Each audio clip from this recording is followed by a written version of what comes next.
Welcome back to the channel, everybody. For those of you who jumped on with me and my previous show with Tracy Sandler, I appreciate you coming on and supporting. We're a little later tonight, but nonetheless, we're going to break down the win from Sunday and the butt kicking that we put on the Pittsburgh Steelers. It was, for me, unexpected because all of us were talking up the Steelers, even myself and probably Raj. We thought it was going to be a close game, and it was nothing like that. We freaking put the boots to them. So before we get started, I'm going to ask Raj how he's doing and how he's feeling about the week one mollywhopping that we put on the Steelers. I mean, first and foremost, what's up, my man, Aaron? How we doing? It's my fault we're late, by the way. But that's all right. How am I feeling? I'm feeling fantastic. We went into week one, dominated both sides of the ball, looked like the best team in the NFL after week one. And I mean, to sit here and talk about a win is always good, but the way they did it was just so nice. Sunday was such a good day, Aaron. I sat game, watched the games, was happy, just felt great. So yeah, how am I doing? I feel fantastic. For a guy that deals with anxiety like I do, that was the best game because it was literally over. Technically, I mean, there's always that thought that a team's going to come back, but I mean, after the end of the third quarter, I was like, man, this is good stuff, man. Like I can get used to this. I can get used to these kind of smackaroonies that we give a team. It's a question before we get into the topics. It's a question. I'll put it out to you because I asked Tracy and we talked about it on the Monday show. Brian Culp asked me to ask the guys a question that about the Niners, and I asked them. I said, "Do you fellas think the game was a anomaly, or are we that good? And is it something that we could get used to? Are we that good of a team, or was it just the Steelers were having a bad day?" Like, I'll ask you the same question. Like, how are you feeling about the victory? Was it just them having a really bad day, or are the 49ers, when they are hitting on all cylinders, really that good of a team? It's the latter. This team is that damn team. Like, they are good. That's why I was excited, because it wasn't just like, okay, you win the game. Steelers we talked about it before. They were a good team. They had a lot of preseason hype. They got a good coach. They got TJ Watt. They got blah, blah, blah, blah, blah. Everybody was saying the Steelers are going to be this great, vaunted team, and they still might be. They got a young team. But for the 49ers to go in there and dominate the way they did, that tells me that this is a really good team. Get used to it. The offense was efficient. If you remember the preseason games, the one thing we talked about, when the starting offense was in, they were moving the ball very efficiently, and Brock Purdy continued it, man. Some people might say Brock's a mid-quarterback, but he's a great quarterback. This guy was moving the ball, escapability. Brandon Ayuk has finally shown the world who he is. We knew who he was, but now he's becoming a mainstay, like a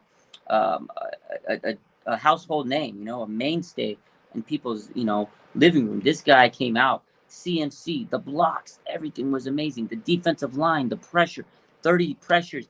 There was a point in the game where they showed the stat, 199 yards for the 49ers to 1 for the Steelers. They didn't have a first down until almost the end of the second quarter. So to answer your question, Aaron, this team is for real. Niners. That being said, I want to play a video for you in the chat, for those who will see it now or those who see it later. There's a lot of people that are not believing in the Brock Purdy situation. First of all, he went 19-29 for 220 yards, 2 touchdowns. He played very well. Pretty much the Brock Purdy we saw last year. It's just, he's efficient. It's almost boring watching him because he doesn't have the flashy arm talent or this, that, or the other, but like, they just move the ball really well, and they don't turn the ball over very much. And I saw that. That was great. So I'm going to play this video about the haters and what Matt Maiocco says here. And I'm going to let the people watching answer this too. Is do you agree with Matt Maiocco on this topic? Because I 100% do. I think that the fact that there's haters out there, Matt Maiocco doesn't really understand. But I'll play the video. Brock Purdy lacks zip, and all of his passes look slow. Overreaction? Yes.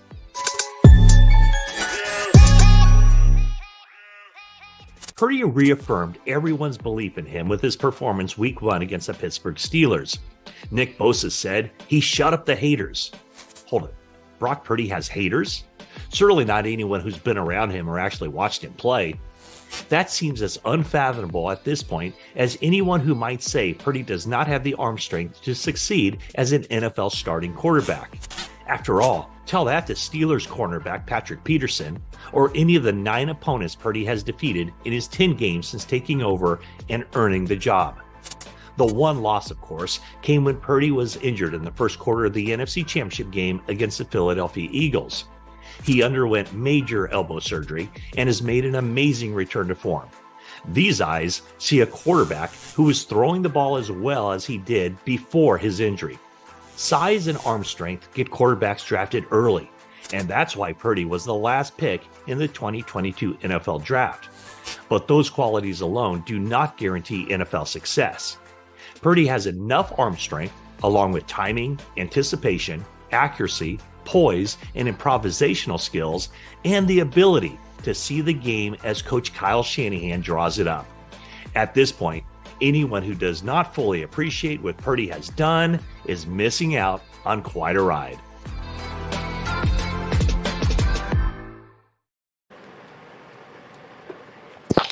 That's a mic drop right there, like 100%. Like I tweeted this the other day. I said, if you base everything on like, okay, so I gave the Justin Fields comparison. I said, I almost saying like this is what happens when you judge elite, like what elite traits is all you judge quarterbacks by, and like he has all the elite traits, Justin Fields, but what he lacks is what's between the ears. Yeah. Brock lacks all those elite traits, but the one thing that Brock has in spades is what's between the ears. And it's pretty much what Matt Mayoka said. It's like you get drafted early in the draft if you have a cannon and you can do all these amazing athletic things. But that doesn't ever, well, it does sometimes, but not always does that translate to success in the National Football League. I mean, Look at a guy like Jamarcus Russell. Look at a guy like Ryan Leaf. Look at a guy, there's a lot of players that get drafted that have all these elite traits, and they get into a game and they melt. They don't have the requisite testicular fortitude to put up with pressure. And Brock, it looks when I watch Brock, I'm waiting for the other shoe to drop because we thought that Jimmy was the guy, and then the 5 games happened, and then eventually we found out he wasn't. And I think that's what a lot of fans are like, okay, but it's going to end eventually, right? But how are you feeling about Brock? Do you think the haters are people that just can't accept that a guy that looks like Brock and plays like Brock could be the Niners' future quarterback? Yeah, 100%. People, they get like threatened because he doesn't look like the prototype quarterback. But he's a quarterback. He's played 4 years in college before he came in here. And the thing is, and shout out to Mayoka, he said exactly what I think me and you have been saying is he has that factor of being a solid quarterback because he's a leader, he's calm. If you watch Jimmy Garoppolo over the last couple of years, it was like, happy feet, right? It was like jittery G, right? That's what people said. It was like he always looked scared. He was dancing in the pocket. Brock is so calm. His mobility is very underrated, and he's poised, right? And it's what Brandon Ayuk said today on KNBR. He says he has that it factor. Like he just has it. Like you just see it. The players have his bet. Like he wouldn't have been named a captain if the players didn't believe in him. Like after the game, right, the next day, yesterday, you had every player on their social media saying he's him. Debo, Brandon Ayuk, Diamo Lenore. They all had the picture of him with the him. Like that's like a big thing in social media nowadays. It's like a compliment. So the players have his back. The coaches have his back. Kyle named this guy QB1 months ago. He hasn't done that in like a long time. So that's Brock Purdy, man. He has the poise.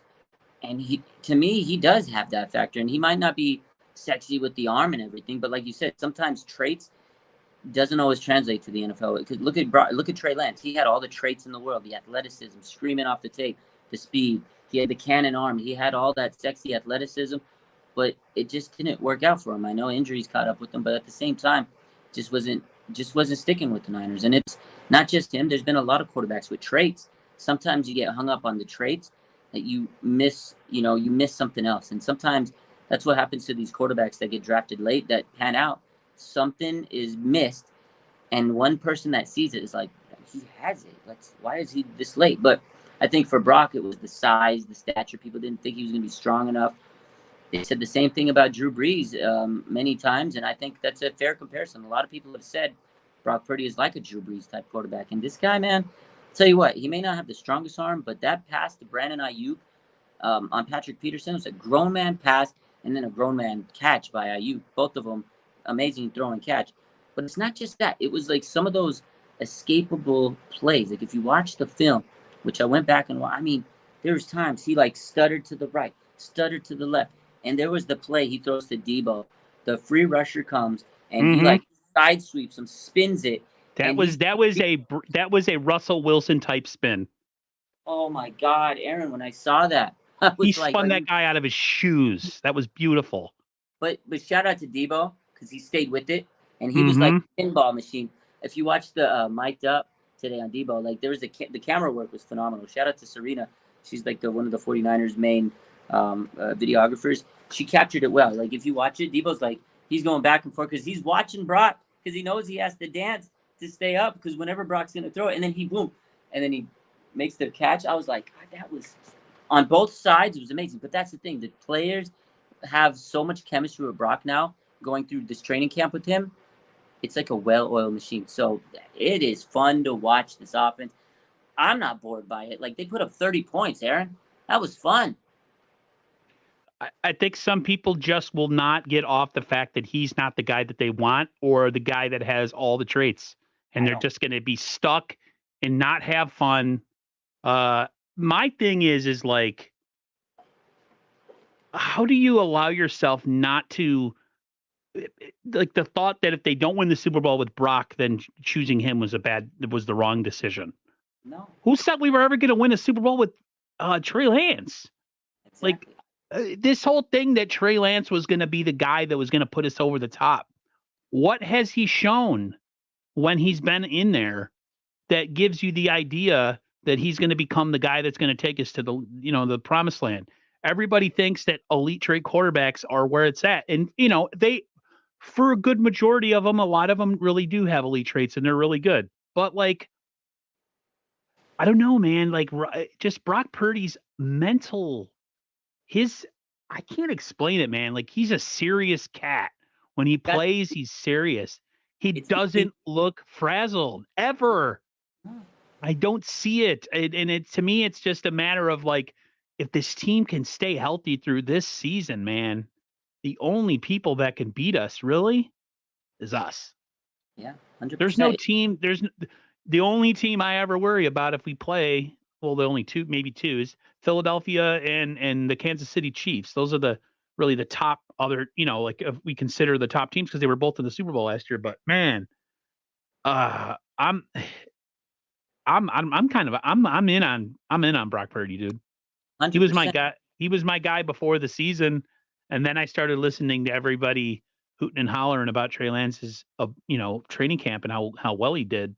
But apparently, he didn't do good enough because the Niners moved on from him, and he's still the third string quarterback of the Dallas Cowboys. And dude, my brother said to me the other day, he goes, "Aaron, do you think there's a possibility that Trey Lance is a bust?" And I said, I really don't know. I said, he hasn't done enough to really garner that kind of vitriol towards him. I told my brother, I was like, man, this whole quarterback class, other than Trevor Lawrence, they all suck. Like Justin Fields, I'm sorry, he's not a good quarterback. He's a running back playing quarterback. Dude can't see the field. He can't make on-time throws. I don't know what's going on with him. Of course, you have Zach Wilson and Trey Lance. I mean, he's in Dallas. So apparently the Niners didn't see what they needed to see in him. And this isn't a bash to Trey Lance show. I'm just going on based on, people say sometimes you got to use your eyes. I'm using my eyes. And the quarterback I see is number 13. It's not number 5. So. And let me tell you, number 13 is the real deal, Holyfield. Kyle Shanahan said it. I believe him. Like you said, it's the poise, it's the confidence. This guy is a leader, man. And no disrespect to Trey Lance, it just didn't work out. And I think Kyle saw that. He found Brock Purdy, and you know what? It took him some time to get his quarterback. He made some mistakes along the way, and Trey just didn't fit his system, unfortunately. And Brock does. Brock knows this offense, and he looked like he didn't miss a beat off that, coming off the injury and everything, and played great, man. Like Trent Williams has so much respect for him. If you watch that press conference after the game, like Trent was like, man, the fact that he just comes in and he's such a leader, like Trent Williams, Hall of Famer, giving him all that credit, and everybody, man, all the players, just so much. They voted him captain his second year, a 7th round last pick in the draft quarterback as a captain. If that doesn't tell you what they think of him, I don't know what else people are looking for. Like he's not the only one that's saying stuff. Like other people around the league, like Micah Parsons, he gives them respect. Niner fans don't want to give him respect. Micah Parsons gave him respect. Don't sleep on him. Like he knows this guy is good. This guy he gets it. He's a good quarterback. The game's slowing down, and as he continues to develop, Brock's going to be a really good quarterback in this league, and he already is showing that. I mean, I don't know. I don't know why people doubt him. They just want him to fail. But so far, Brock has proved every single doubter is just like Bosa said. He shut up a lot of haters this weekend, and I think every week he's going to continue to do it. And they have a great team around him. I'm telling you, man, Brock Purdy is special, and this guy is going to continue to develop because he has confidence from his team, confidence from his coach, and he's a confident guy himself. Like he was the last. I was telling Tracy Sandler, who was on earlier with me, I said I had this childhood friend. Okay, I'm about 6'3". He was like 5'6", 5'5", 5'4", right?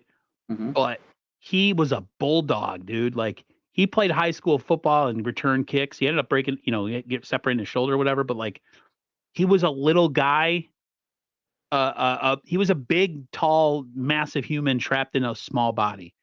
Okay. And Brock, and he reminds me so much of Brock, where like Brock is physically not intimidating at all, but he carries himself like he's packing some serious heat, if you know what I'm saying. And like the guys feed off of it, and it's palpable. You can see it. Because if you have confidence in yourself, people have confidence in you, and they play differently. And it just shows when he plays. He just, I don't know. He oozes what's his name used to say, machismo. Oozes machismo, the bad guy. Yeah, the bad guy used to say, Scott Hall. Yeah. He moves. Brock Purdy oozes machismo. Yeah, exactly. Ramon, rest in peace, Scott Hall. But yeah, he does ooze machismo. He's got this swag about him. He's got this he's got this like quiet, humble swag. Like if you watch that game, like at the end when he does his little run and then he jukes the defender, he does the little celebration still. And then after the game, they asked him about Patrick Peterson, because we know last week we were talking about how Peterson was like, oh, I'm gonna get an interception. You got tails and stuff. After the game, he goes, yeah, the second touchdown was that on Patrick Peterson, and he did it with a smile on his face. I love it, dude. He's got a little bit of swag to him, but he does it respectfully. Yeah. He knows he doesn't look like the alpha dog in the room. He knows he's like a nerdy guy, but he's the nerd that's slicing and dicing you up, and he's stealing your girl. Like he's that guy that you're like, man, how did he get the girl? You know what I mean? Like when you're like, how did this guy? But it's because he knows how to run the game, and it's all about, for him, when you see Brock's like game recognized game, man. You hate that he can beat you, but you got to respect it when he does it to you, because he can get the better word out of you. He gets the last laugh out of everybody so far. He beat Tom Brady, man. Yeah. He looks like a guy in high school who I would have dumped his books, right? But when I would go to dump his books, he would know jiu-jitsu, and he'd kick the living crap out of me. Like he would be that guy. Like, oh, look at this nerd. I'm about to smash the books out of his hand. And like he does some sort of freaking Mr. Miyagi, he blocks all my moves. Like that's the vibe I get from him. As far as Tommy Huxley saying my favorite Muppet is Kermit, I don't know how you figure that one out, but you're 100% right. Who doesn't love Kermit, dude? Like Kermit's the guy. Not that it's not like I don't. I mean, I know I sound like him and everything, but that's a whole other thing. Now I hear it. Now Kermit, Ray Romano, it's all there. CMC, he had a really good game too. Massive game. Are you concerned that he's getting overused, and would you like to see a little more Elijah Mitchell and JP Mason? Or is Kyle doing what Kyle does, which is ride the hot hand and ride it till the wheels fall off? He better not. And I think you're right. As I talked about this earlier this week and early with Larry, we talked about it. We touched upon it. I don't want them to ride CMC too hard, because at the end of the day, I need to see CMC in the playoff. Like, he's your superstar. He's your megastar. He's the guy that you're going to rely on to pace your offense. He's amazing. I think he's phenomenal. I think we all love him. But to have that many carries, with 25 carries, it's kind of crazy. You could have tailed a few of them off. You could have given 20 or 18 and gave a few carries to JP Mason and Elijah Mitchell. They need the reps. They need to develop. And also, you want to keep CMC fresh. I know he loves to play. I know he's a bottle of energy. But at that point in the game, when you're up 30-7, there's nothing to prove. You don't need him in there.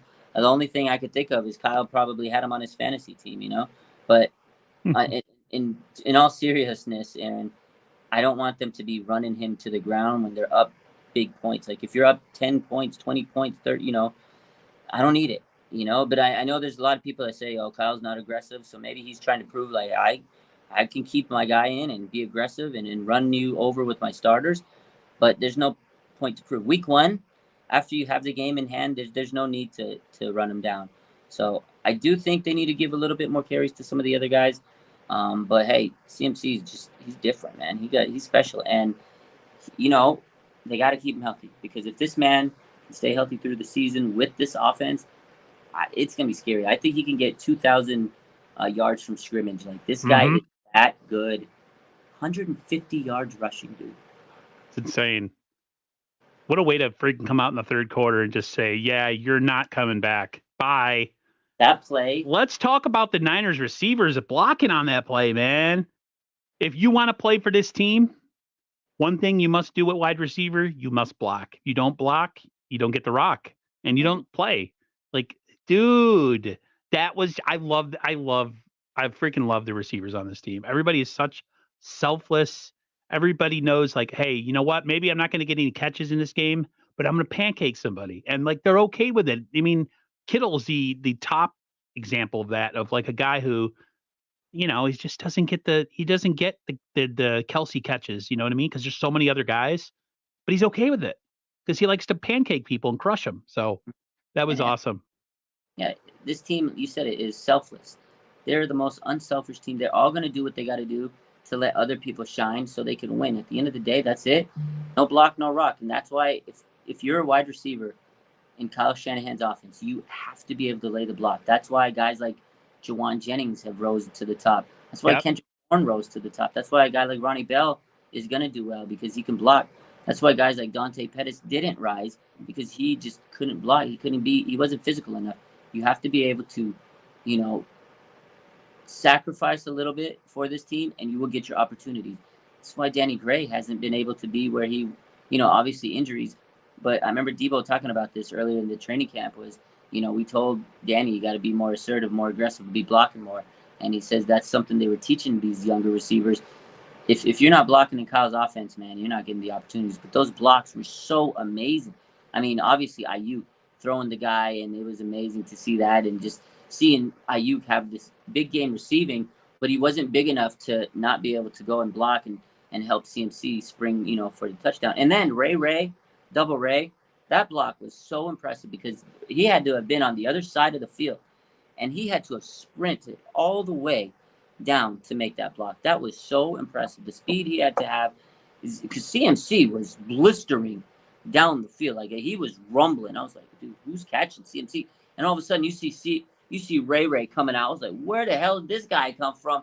Right in front of the receiver, and allow CMC to go and dive in for the touchdown. Phenomenal play. Just unselfish. Nobody is bigger than anybody on this team. I absolutely love it, Aaron. Yeah, the vibe from this team, for all the bad vibes and juju that we were getting before week 1, before the Bosa deal, I feel like the vibe has completely changed. I know it's one game, but it sure felt good after that one. Let's talk about Brandon Ayuk. 8 catches, 129 yards, 2 touchdowns. Looked like He looked like Justin Jefferson, just without Kirk Cousins. How was your how are you feeling about Brandon Ayuk after that game? Because I was feeling pretty damn good. I mean, obviously, I felt amazing. I've been one of the biggest Brandon Ayuk hype beasts in the world over the last couple of years, and it's so nice to see him just become this complete receiver. I had him on my fantasy team, so I was happy. But let's talk about Brandon Ayuk in every aspect, because he came in as a rookie. He was a long, high catch radius guy. He had the long arms, the gangly arms, very skinny receiver. And, he was used as a gadget guy, kind of like Debo. He did the jet sweeps, and it was, okay, maybe he's another yak guy. He's more than just that. He's a complete receiver. He's got the route running, the hands, the physicality. This guy is built now 4 years in the weight room. His shoulders were so broad. Like in that press conference after the game when they were talking to him, I was like, does he still have his pads on, Aaron? Like, the guy is huge.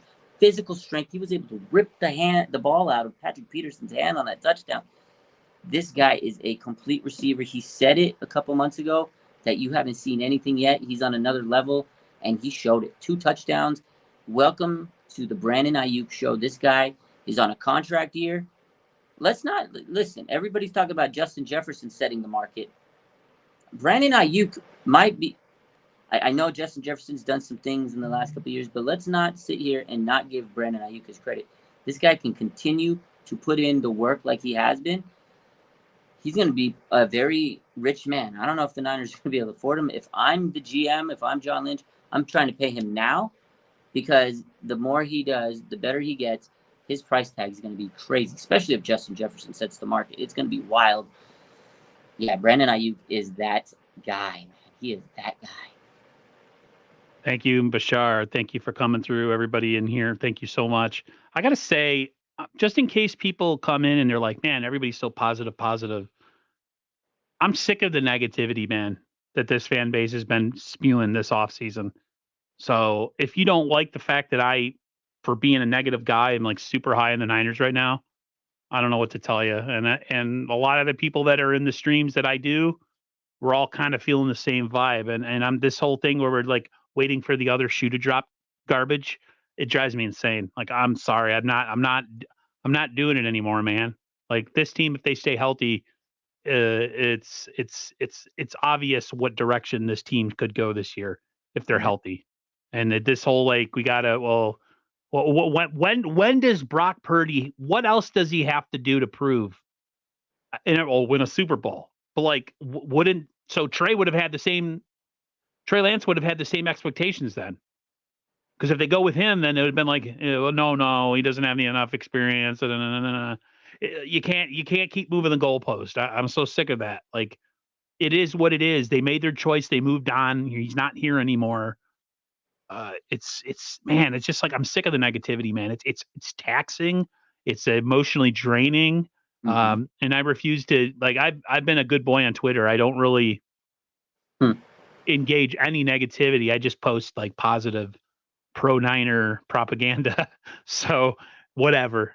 Just for anybody who thinks like this is too positive of a deal here.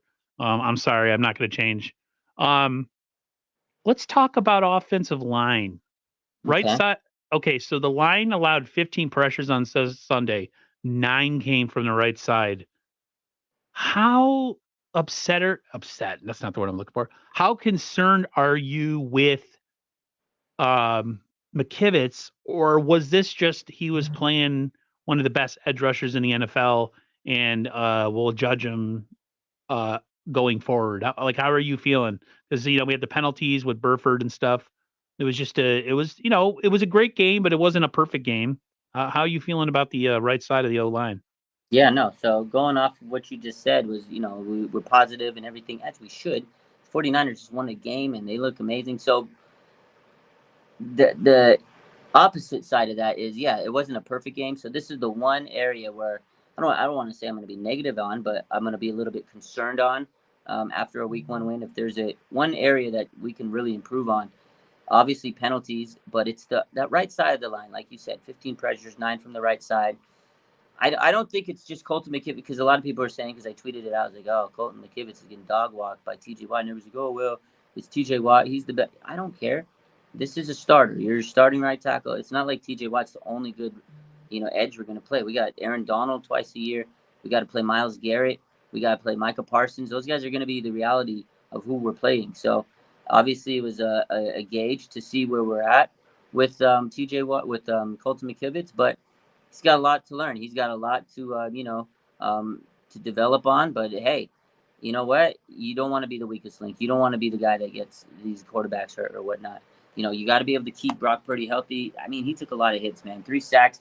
And again, I know TJ Watt is phenomenal, but it's not like we're going to play dog trash for the next couple of weeks on the edge. So we have some big opponents coming up, man. So this is a reality check for Colton McKivitz and Spencer Burford. He had a lot of penalties. They got to clean that up. And, one thing with Burford, and I'm a big Burford guy. Last year he did rotate a little bit, if you remember, with Brunskill. Now it's all him. So he's got a lot more pressure on him. And they just didn't have a lot of chemistry, I noticed. Burford and Colton McKivitz just didn't seem to have that chemistry. So maybe eventually, over time, they'll be able to communicate a little better. But that's what it looked like to me. They just didn't have a good, footing together when they had to pass protect. There was one tweet Eric Crocker said this weekend, and it just took me out. While watching the game, and we're all live tweeting, and Crocker goes, "Did Spencer Burford eat crayons growing up?" I was like, oh my God, I was cracking up, because the fact is, he just made like really boneheaded penalties that were just like, what are you doing, man? Clean That's funny. Yeah.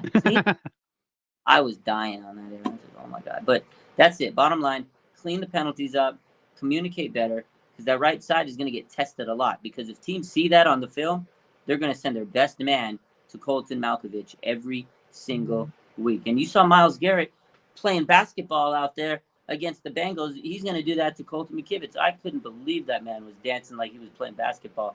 I don't want to see Myles Garrett do that to Colton McKivitz. He was given an imaginary crossover. That was insane. That's just ridiculous. What? Yeah.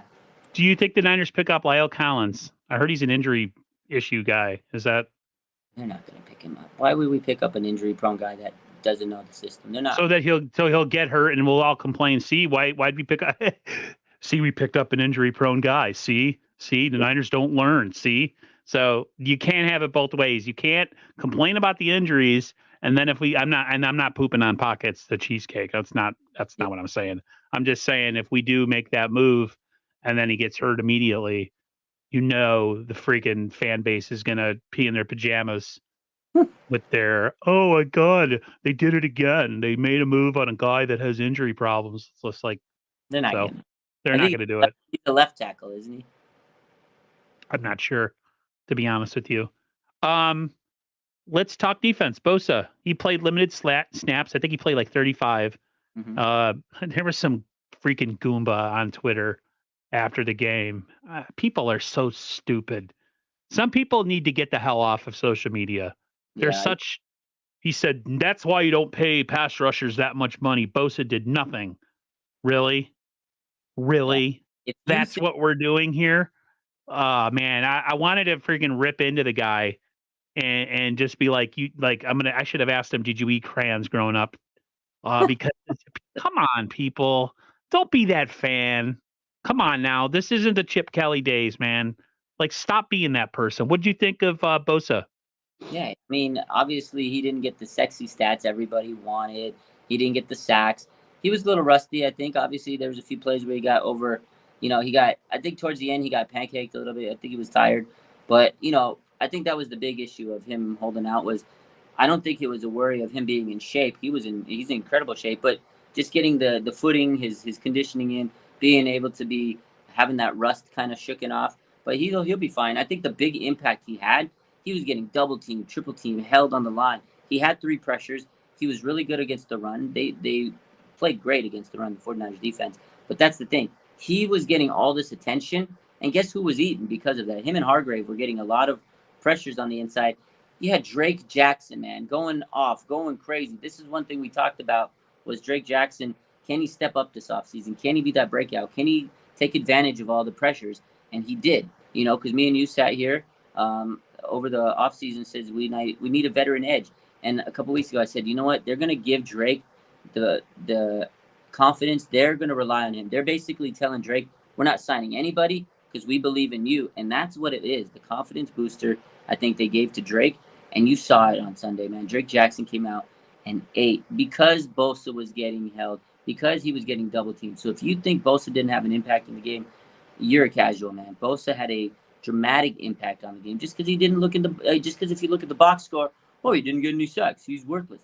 But his presence was the difference. And you got to remember, man, he was getting just triple team. He had the highest grade PFF. Now I get it, PFF's not the gospel, but it just tells you through the metrics, he was the one that was getting all the attention and opening it up for everybody else. And again, Hargrave too. This D line is going to be filthy. Hargrave and Armstead together. Oh my God, man. They had 8 pressures between Armstead and Hargrave. That is crazy. I'm excited. This D line's great. And when Bosa gets his footing under him, watch out.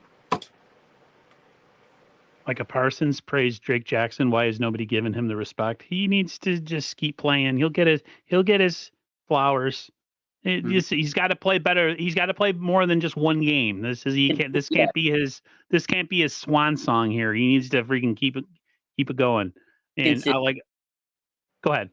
Yeah, he's got to be more consistent with it. But it was a phenomenal week 1. He matched his sack total of the whole season from last year in one game. That's crazy.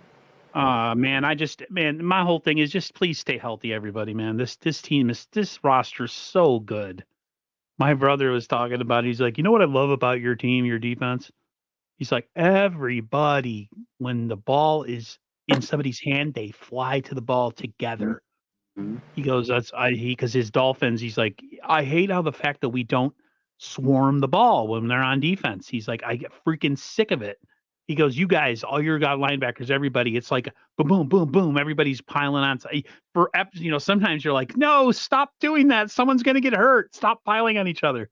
But it's the one thing about our defense. I got to say that they're all selling out, man.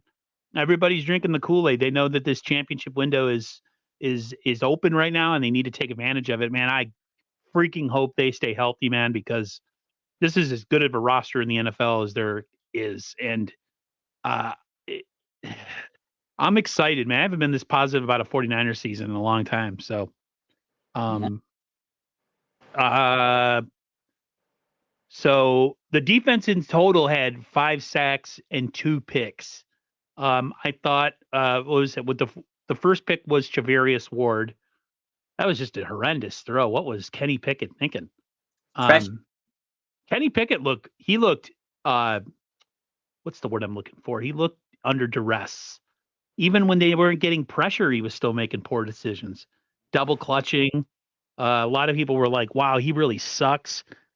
Let's stave off all that stuff, and maybe the Niners just have a really good defense. And just because somebody plays bad against you doesn't mean they suck. Maybe the defense is just really good and they haven't seen anything like that before. So what do you think just overall of other than Bosa, like the rest of the linebackers, the secondary? How were you feeling about that?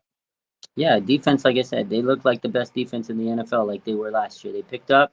It might be better because Hargrave, like I said, that D line was just, oh my God, they're only going to get better when Bosa gets his, sea legs under him. But overall, I mean, the defense was flying. Like you said, they're like Ferrari. Fred Warner, I mean, the guy's every year best linebacker in the league. He's getting better and better. The guy's instincts are amazing. Hufanga, he's going to repeat again like he did last year. He just looks like a very good safety. His instincts are amazing. Gibson and him are a great duo. Mooney Ward, great coverage, man. He had Pickens pissed off. You see him tweet the next day. Like, I guess he was liking tweets of him saying he wasn't getting the ball enough or something. But Mooney Ward put him in a clamp central. He put him in clamps. I was like, God, Mooney. There's at one point I tweeted that out, and Pickens was so frustrated. You could tell he wanted the ball more. But they couldn't because Mooney had him locked and loaded. And the word you said, under duress, that's it, man. The 49ers were in Kenny Pickett's face. Every time he snapped back, there was an offensive lineman like on his lap, man. They were putting pressure. And you know what? Kenny Pickett looked like Kenny Pickett. Everybody sat here all offseason. Oh, Kenny Pickett, a top 10 quarter. What has Kenny Pickett done in this league? He's second year.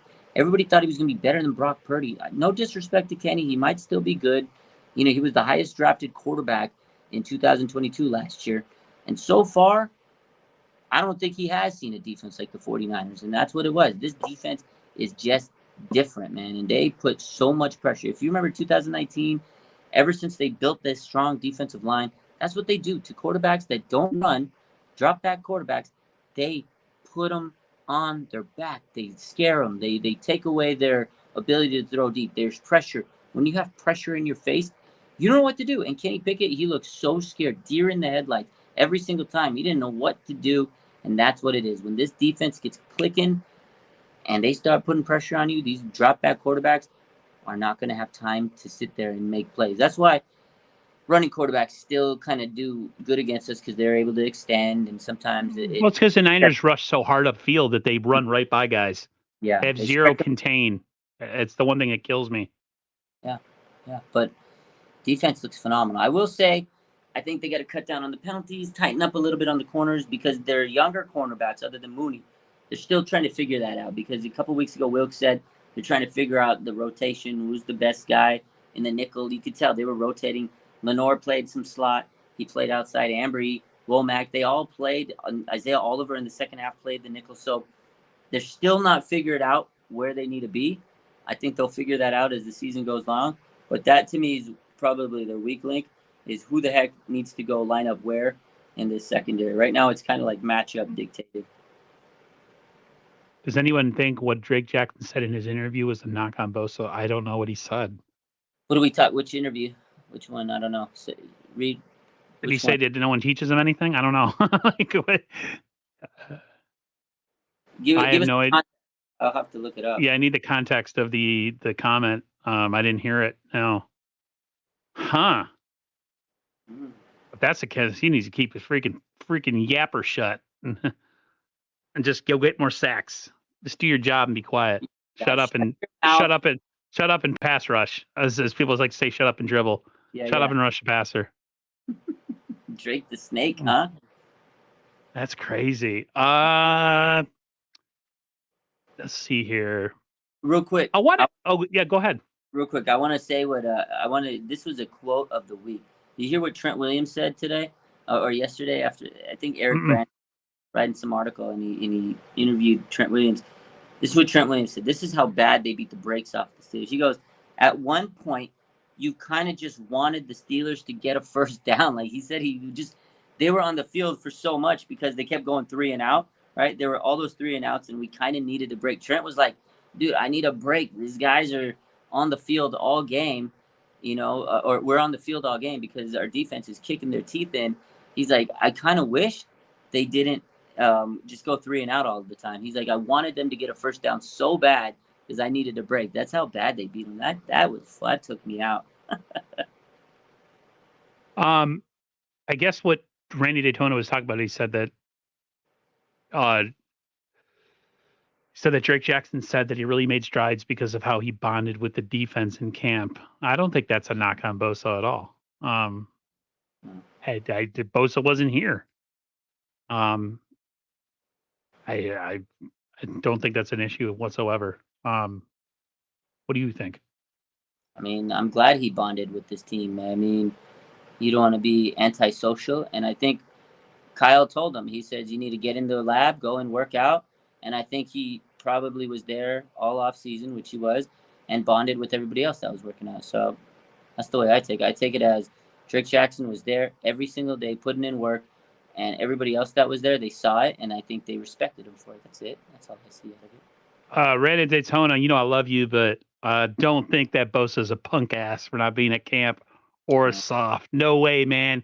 You got to get paid, bro. This is a business, man. This is a business. We got to stop because we're fans. We just want the player to be a robot. You know what I mean? Mm-hmm. They got to get paid, man. They have a future after football. Football is a small part of their life. And he's the best player. He's the best defensive player in the NFL as of last year. So no.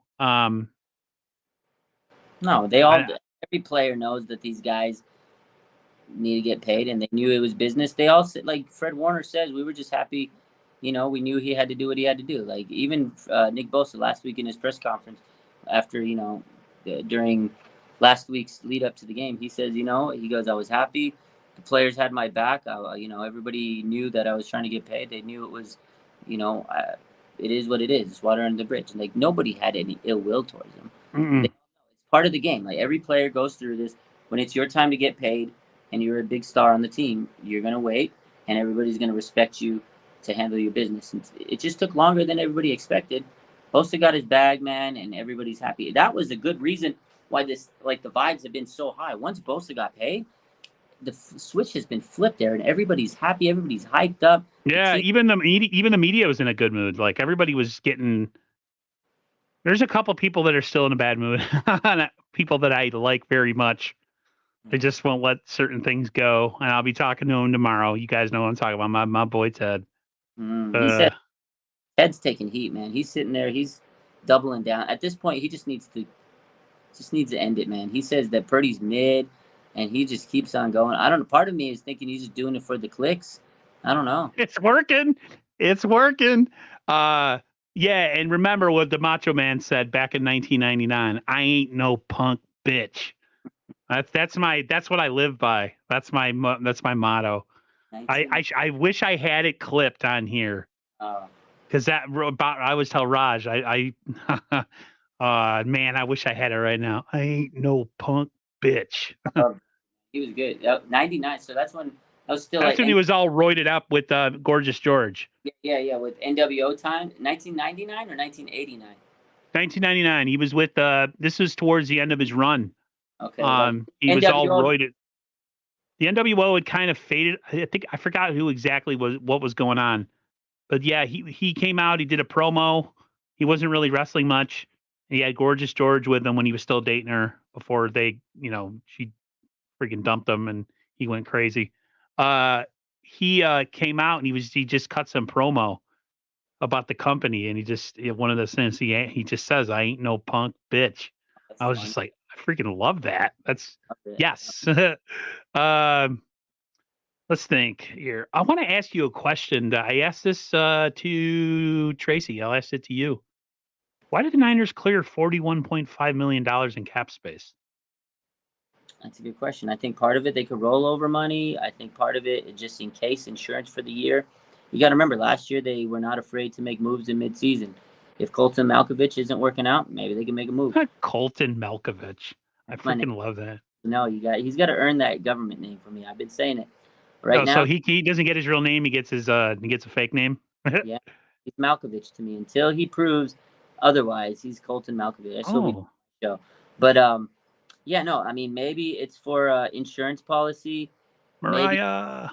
Maybe it's for mid-season move. Who knows, man? But again, also you got to remember, they need to save money. They can roll this over because they got Brandon Ayuk, they got Talanoa Hufanga. There are guys that need to get paid eventually. So maybe they're saving it for the future because, again, you got a lot of high-paid players, and you're going to continue to get high-paid players. Like, look at the play. You got one of the highest-paid linebackers, third highest-paid. You got one of the highest-paid tight ends. You got the highest-paid fullback, one of the highest-paid two of the highest-paid defensive tackles with Hargrave and Armstead. You get the highest-paid edge. You have one of the highest-paid receivers. I mean, the highest-paid. You have the best duo of linebackers in the NFL. I was watching a clip today. I should have downloaded it too to put on the stream. But the Niners have the best duo of linebackers. Dude, just think about how good this defense is, man. I know. Think about how good this team is. The Niners have so many top of the line free, and they're all their guys. And that's why you have to have $40 million because they're all going to be expensive, dude. You got to pay. Right. And the Niners, these are all home. The Niners' talent is all homegrown. It's all homegrown. People talk about the Warriors, about them being homegrown and winning all those championships. I mean, the Niners haven't won the chips, but the Niners really are built the same way as the Warriors. Yeah. They didn't go out and sign a bunch of people. Sorry about that. Go ahead. No, there's only a few guys that, like Trent Williams, but they replaced Joe Staley. You needed that. And then Christian McCaffrey. Like, those are the only two that you really think of. Everybody else, Kittle, draft. Red Warner, draft. Greenlaw, draft. Brock, draft. Osa, draft. Draft. Hufanga, draft, It's just crazy, man. But then you got very few, but you need to have a few free agents, Oh, Kyle Juszczyk, he was free agent. Crazy. Tommy Huxley says the Greenlaw signing was a genius. Absolutely. Mm-hmm. It's going to be interesting to see, and maybe, sorry. Hello. Anybody on? It'd be interesting to see if these linebackers that we signed, the ones that we, the Jalen Grahams and the D winners, if they do make that stride in a couple of years to move on from, say Greenlaw or Fred Warner. I hope not, but at the same time, if they do have to move on, I don't know how it's hard to really develop certain guys if they're just backups, you know what I mean? But I mean, it happens. This is an interesting window of time, man. Like the Niners, and I mean, here's the thing too. People always talk about the Niners being in this window, and if they don't win, it's over.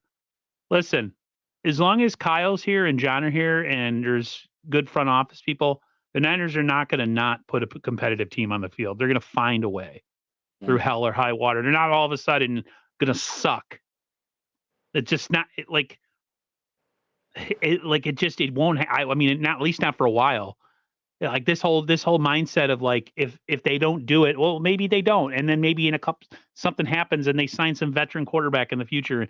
I don't want that to happen. I'd rather be Brock. I'd rather Brock be the guy just so people can freaking shut their pie hole. Brock winning the Super Bowl to me would be the greatest thing because there's so much hate towards the guy, and I'm sick of it. You kidding me? That's the greatest movie of all time, Aaron. The movie. You'd have the When You Wish Upon a Star. Oh, good voice. If Brock Purdy and the 49ers win the Super Bowl, that will be the greatest 30 for 30 of all time. Mr. Irrelevant. Are you kidding me? Oh my God. And he'll have to have a huge contract. So you got to also realize 49ers have drafted well, all the stuff we just said, everything we just said. Brock Purdy is getting less than $1 million a year, so they can go out and afford all these bad Mama Jamma, all these Ferraris, right? They got Bosa and Warner and blah, blah, blah, blah, blah.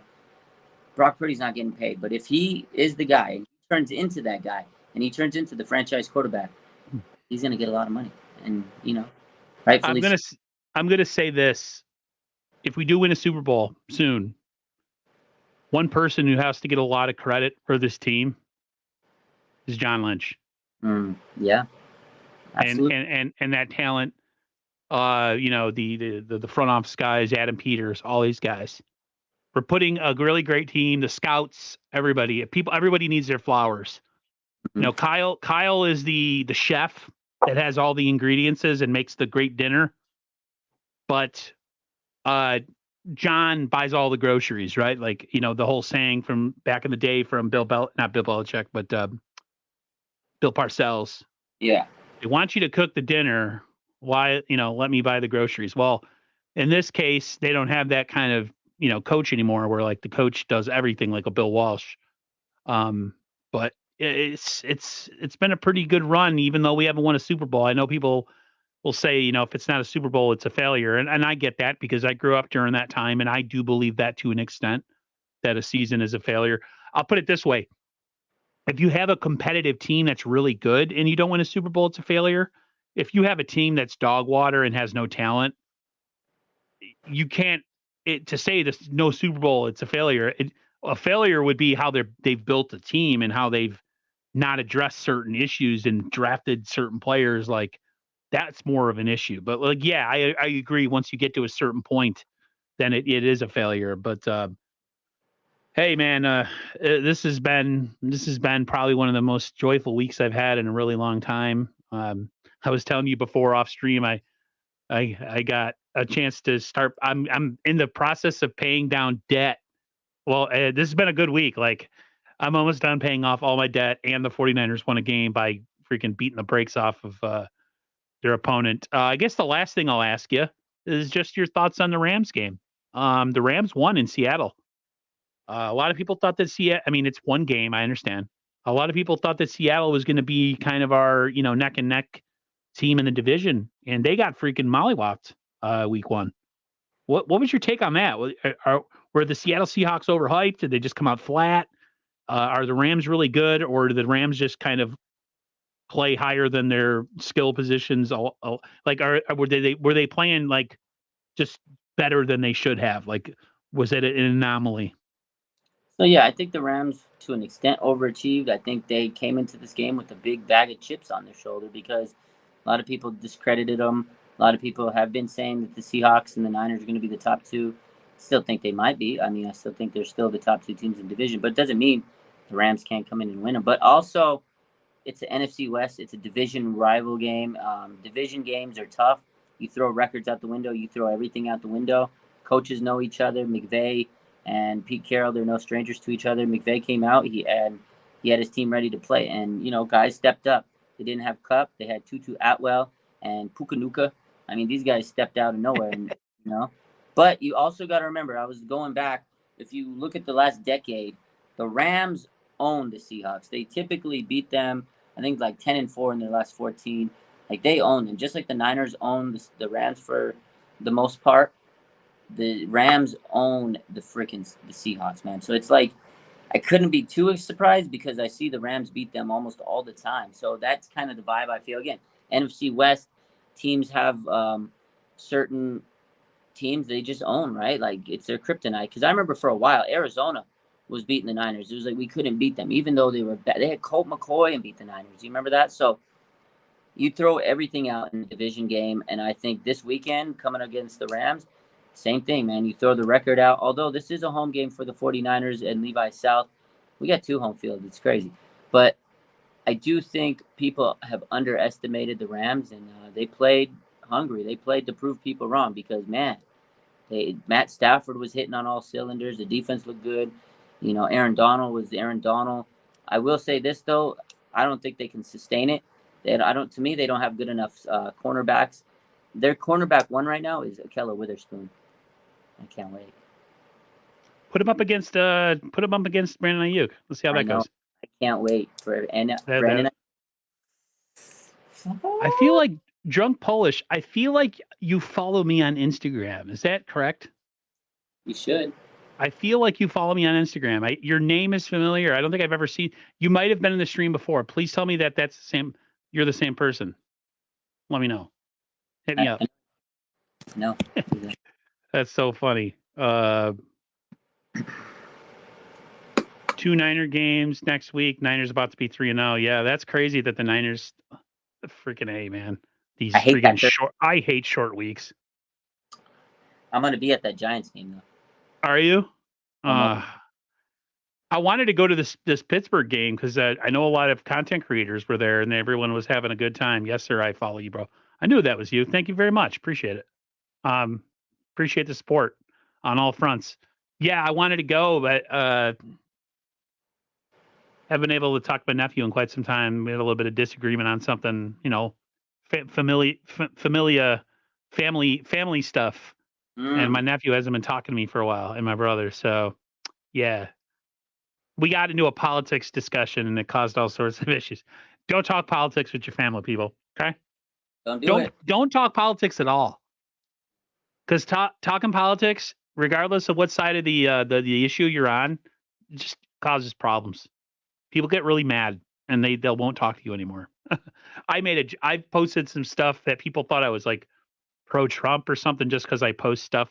Because I think that the president right now, because he's an old man, like he needs to go because he seems like he should be in a retirement home, and people are like, you are. And I'm like, no, I just think that he's a goofball. That's it. That's all I'm doing. So, yeah. I'm not. Yeah, he's a Goomba. He probably should be at the clinic I work at, man. That's how he is. It's sad. It's for the amount of times as he's fallen since he's been president, I'm sure he could use some rehab from Raj. Probably be. Man, I hate to say it, man. Shout out, Biden, if you're watching. Slide through. I'll help you out. I'll help with your balance, your strength, stability. Yeah, just give him a little bit of cash, little scratch. Help a brother out. Give me some of that Bosa money, and I'll be good. Yeah, I mean, you don't need it. I can do this full time, Aaron. I wish you would, because you're really good, and I appreciate you let me sit in on it. That's pretty much it, everybody. Me and Raj will do this again next week. It'll be on Raj's channel. Yes, sir. Anything going on this week? Yeah, let me plug my new channel. I restarted my YouTube. I don't know if you knew this. Restart. So if you see on my name over there, our SF 49ers live. It's no more our SF 49ers. I still have my IG and Twitter and stuff. I restarted my YouTube. You probably know why. Mm-hmm. Our SF 49ers live. We're restarting. Fresh start. Our SF 49ers live. So right now it's just gonna be live videos like this until I build them from scratch, man. yeah, everybody go subscribe to Raj's new channel. It's the same content. Sometimes you got to do things because YouTube is poopy and they hold certain people back. So if you can go help Raj build up that channel, it's the same as the other one. We're just trying to do some things, do some stuff, do some things with Raj, get him going on his new channel. I appreciate everybody coming through, all your regulars, Raphael 562, David McNiner, Jimmy Perez, all of you. I'm not going to name all of you. Pockets, 49ers throwback, Itchy, you've been in here multiple times. Bash. During the Daytona, even though I don't agree with you about Bosa, I still love you. And everybody, thank you so much. We'll see you next week. And hopefully by the time me and Roger talking to you, we'll be 2-0. Take care.